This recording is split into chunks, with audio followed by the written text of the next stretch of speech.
सब जग जानी, करहु प्रणाम जोर जुग पानी।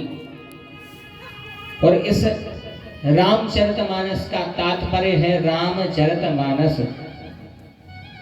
मानस का अर्थ होता है सरोवर, और कोनो भी सरोवर हो के 4 घाट होते हैं, पूर्व पश्चिम उत्तर और दक्षिण। इस सरोवर के भी 4 घाट हैं। बोले सबसे पहले घाट कौन सा है? बोले सबसे पहले है ज्ञान घाट। ज्ञान घाट पर कौन बैठा है? बोले ज्ञान घाट पर बैठे हैं भगवान शिव श्रोता बन के, और पार्वती जी बनी है श्रोता, और भगवान शिव बने हैं वक्ता। तो ज्ञान घाट पर भगवान शिव वक्तव्य दे रहे हैं, जगत जननी जगदम्बा मैया श्रवण कर रही है। तो पहला घाट है ज्ञान घाट। फिर दूसरा घाट है, बोले दूसरा घाट है भक्ति घाट। बड़े ध्यान से सुनना, दूसरा घाट है भक्ति घाट। बोले भक्ति घाट पे कौन है? बोले भक्ति घाट पे जो है वह काग भुसुंडी जी विराजमान है।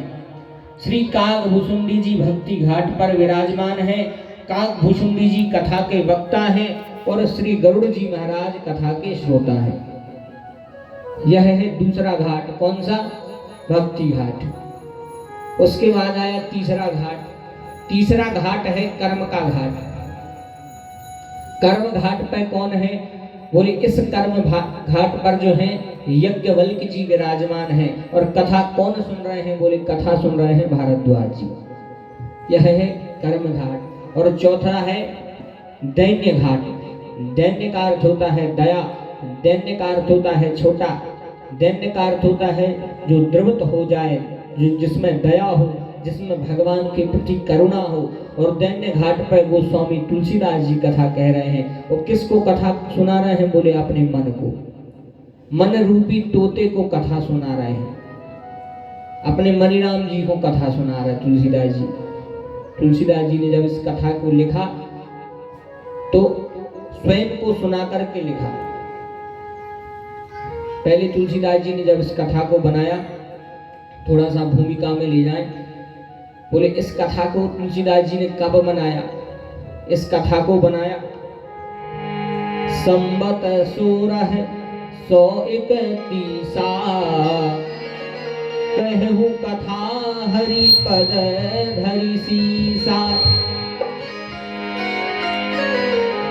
नौमी भौम वार मधुमासा अवधपुरी यह चरित प्रकाशा। तुलसीदास जी ने कथा को कब बनाया? बोले संवत 1631। 1631 में संवत में, जब अकबर का शासन काल था, वही संवत में गोस्वामी तुलसीदास जी ने यह राम कथा लिखी। अच्छा, यह वही तिथि है जिस तिथि में भगवान श्री राम जी का जन्म हुआ है। कथा कब लिखी? बोले नौमी भौम वार मधुमासा अवधपुरी यह चरित प्रकाशा। तो भगवान का जन्म कब हुआ? तो बोले नौमी तिथि मधुमास पुनीता, शुक्ल पक्ष हरि प्रीत अभिजीता, मध्य दिवस अति शीतन भामा, पावन काल लोक विश्रामा। जौन दिन भगवान का जन्म हुआ उसी दिन उसी काल में तुलसीदास जी ने यह कथा लिखी थी। भगवान का जन्म पहले हो चुका था, और कथा कब लिखी? बोले 1631 में। तो जिस दिन भगवान का जन्म हुआ था उसी दिन यह कथा प्रकाशित हुई, लिखी गई। चैत्र मास के शुक्ल पक्ष की नवमी के दिन, और दिन था बोले मंगलवार, भौमवार यानी मंगलवार। गोस्वामी तुलसीदास जी कथा लिखने के लिए बैठे। गोस्वामी जी ने सबसे पहले कथा लिखी संस्कृत में। कथा लिखते थे तुलसीदास जी, प्रातः काल होते ही कथा लिखें, और जैसे ही रात्रि हो तो भोज पत्रों पर कथा लिखते, और जैसे ही रात हो जावे तो उस पत्रों को रख दें जहाँ जोन में कथा लिखी है, और सोने चले जाएं। और जैसे ही कथा सुबह जब प्रातः काल उठे और जब फिर से कथा लिखने लगे तो देखें वह कथा पूरी गायब हो गई, पूरा ब्लैंक हो गया। तो इस प्रकार 7 दिन कथा लिखी तुलसीदास जी। जैसे ही 7 दिन कथा लिखी और 7 ही दिन जैसे ही लिख के सोए और जब दूसरे दिन उठे कथा लिखने लगे तो जो लिखी है पूरी गायब हो जाए।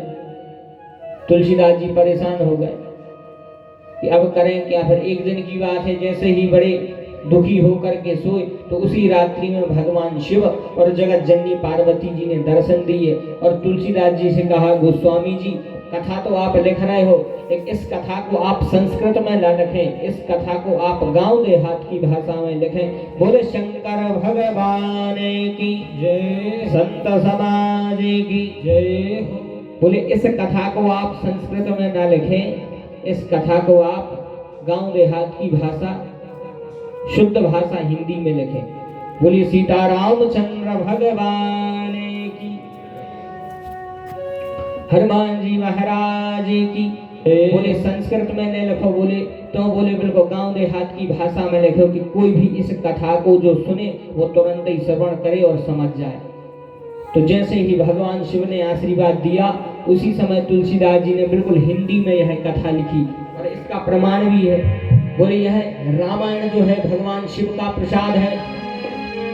शंभु प्रसाद सुमत ही हुलसी, राम चरित मानस कवि तुलसी। आद सुमत ही हुलसी,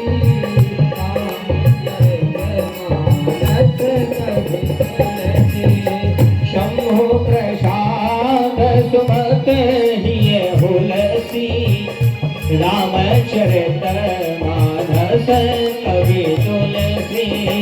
शंभु प्रसाद सुमत ही हुलसी, रामचरित मानस कवि तुलसी।